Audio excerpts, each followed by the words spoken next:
Hello everyone, in today's video I want to share 5 of my best tips to help you be a successful computer science student.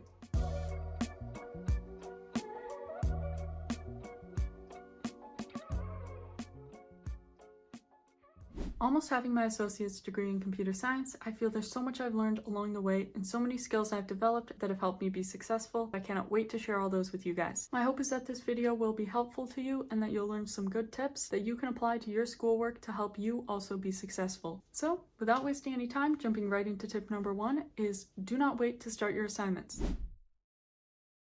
Now, I know this is easier said than done for a lot of people, and tons of us struggle with procrastination. But really now is not the time and the place to do it. If you procrastinate as a computer science student, you really won't have enough time usually to get your projects done. The thing is with like an English paper, you usually know generally how long that's going to take you. So if you procrastinate, yes, it's not the best, but generally you have an idea how long it's going to take you and the amount of work that you're going to need to do to get that assignment done. It is not like that for computer science.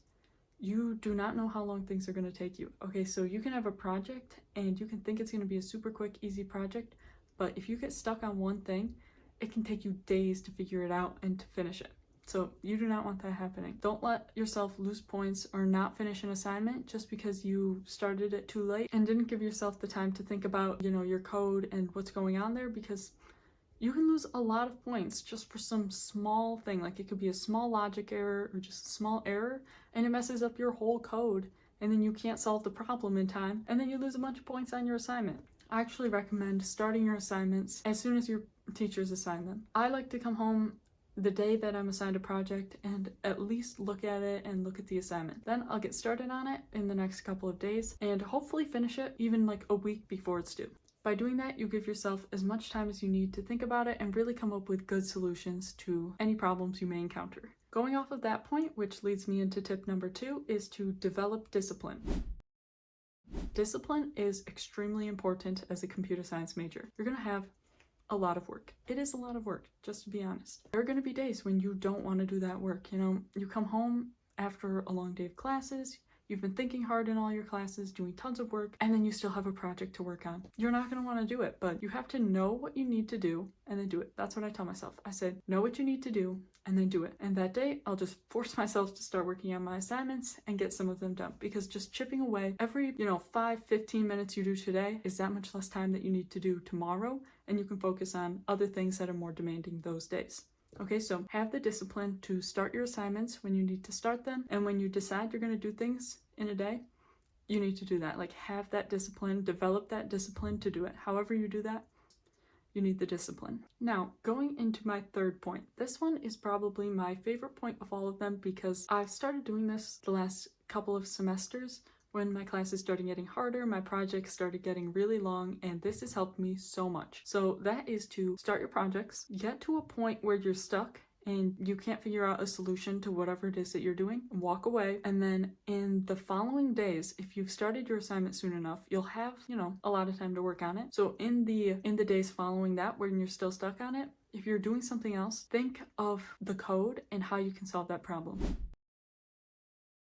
I like to work out, so while I'm working out at the gym, I'll maybe not even have music on that day, and just as I'm lifting the weights, I'm just thinking, like going through my head the logic of the program, what should be going on, and a lot of times I'll figure out the solution. I'll be working out and I'll figure out the solution to the problem. I'll write down the solution like in my notes app so that I don't forget it, and then go home, try it out, and it works. So that's my favorite tip. Start your programs early, work to a point where you get stuck. Once you get stuck, stop, do something else, and then allow your mind to, kind of be more relaxed doing something else and to think of the logic of your program while you're doing that, and hopefully you'll come up with the solution there. Okay, now going into tip number 4, this is something that I still kind of struggle with, and I think it's really hard for a lot of programmers to overcome, and that is to not panic when you encounter an error.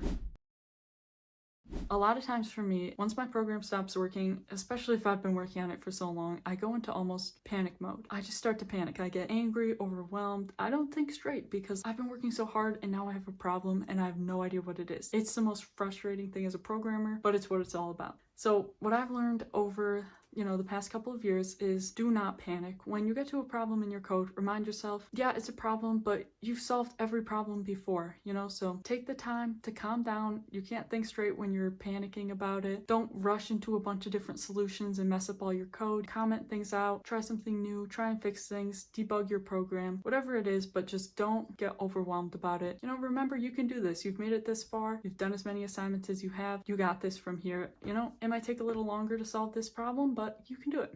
And finally, bringing me to my final point today, tip number 5, that is to build a relationship with your professors.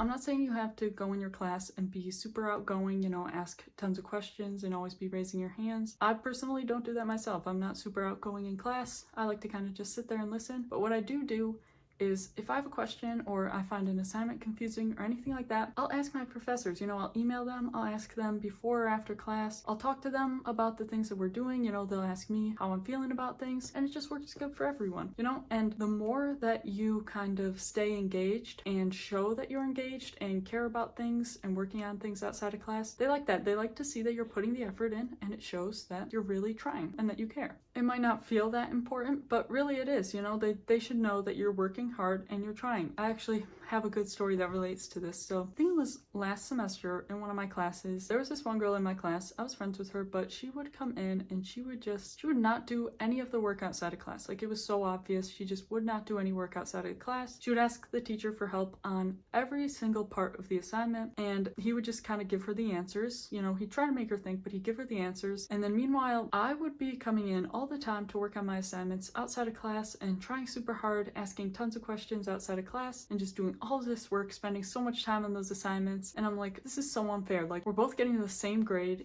coming up with the same solutions kind of, but I'm doing so much work outside of class and she's just coming in here and asking all the questions. So I'm like, is it even worth it? But then I convinced myself it would be.